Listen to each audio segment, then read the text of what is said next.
Hi there, I'm Doggy Dan. Welcome to part one of this 5-part series where I'll be sharing with you how I work and giving you some training exercises that you can put into practice straight away with your dog.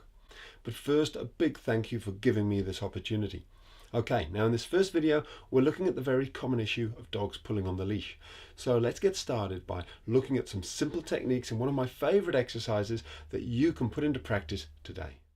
So here's a short clip from one of my consultations regarding a pulling dog. As you can see, she's a lovely little dog here, or medium-sized dog, and her owner is a guy called Zach, and he's a great guy.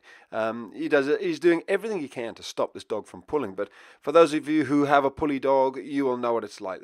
It seems like nothing will stop them sometimes, and I wanted to show you this actually. This guy loves his dog. That is a real tattoo he's got on his leg of his dog here. That's true love. Now, first of all, I just wanted to point out that she's wearing a collar, and a collar is not a good device if you've got a dog who's pulling. They are very good when your dog is trained, but in the training stages, in the early stages, the learning stage, you don't want to be using a collar because, as you can see, as she pulls forward, Zach pulls backwards, and she just kind of leans into it. It almost encourages the pulling. If you think about it, it's how sort of a husky will pull a sled. You know, the sled is pulling back, and the huskies just keep driving forward. So it also causes, stress to the dog's neck. She's pretty pulley? She's pretty pulling, man. She's pretty.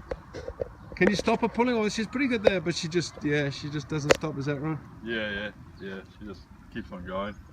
So here's the main exercise I want you to practice. It's called the turn in front, with the emphasis being on the word in front. So keep a shorter lead, a bit of a shorter lead. Pull it in a bit. Now, what I want you to do, because that's good, turn in front of her and turn her around.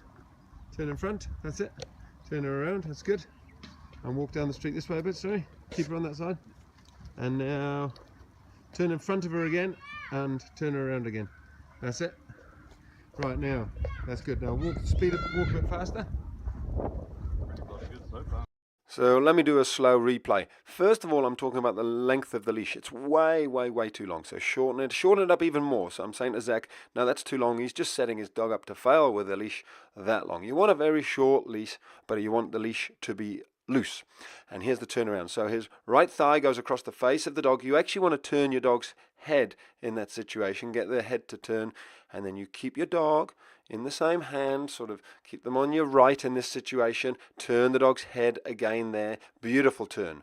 And Zach's walking the dog on the right, that's fine, you can change it later on if you want to. So that simple but powerful exercise is called the turn in front. It's far more effective for stopping your dog from pulling than just yanking on the leash. So I just want you to practice that with your dog when you're out on the walk. How's she doing? Yeah, nice. That's a different dog. Feels better? Yeah, definitely. She's looking, now keep her walking. Yeah. So what you can do now is you can even relax your arm a bit. Yeah. Just give it a little tug back a little bit, that's it. Yeah. And now wind it in a little bit more so it's not so loose. Yeah. That's good. And now turn in front of her again. That's cool. That's cool. Bring her around.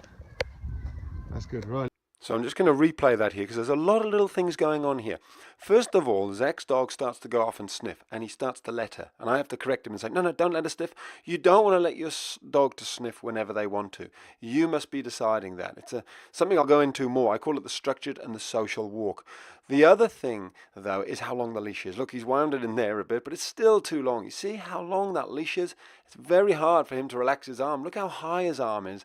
And that's all because the leash is just way too long. So wind it right in there. She's happier on that shorter leash. So what I thought I'd do is I'd just demonstrate what I mean by a very short leash. I'm not doing anything different. I'm just got a much shorter leash. And when she pulls, I lift it up a little bit. But I'm going to turn in front here. And the powerful thing about turning is it says I'm in charge and I make the decisions. So what I'm going to do here is I'm going to turn in front of her. And there you go. Leash is probably a little bit long even with me there, but what you'll find is if you just watch me for a few seconds here and get the leash under your dog's chin, it helps them relax. You don't want it on that side, you want it under there, make it all comfortable for your dog, and you want to see if you can have your hand almost on your pocket. So if you watch, you should have a relaxed shoulder, a relaxed elbow and a relaxed wrist. There she's starting to walk nicely, and I'm speeding it up a bit. As soon as she's starting to pay attention though, I'm going to turn, because I'm sort of saying, come on, I'm in charge, you follow me. I don't let her sort of lead me. And look, I've already almost moved from holding the leash to having it just balancing on my finger. And when you compare that to how she was just a couple of minutes ago, it's a huge change. And we've only been doing this for about 10 minutes or so. So some big changes there. And here we are a short while later. Her owner's come out to see what we're doing, how it's all going.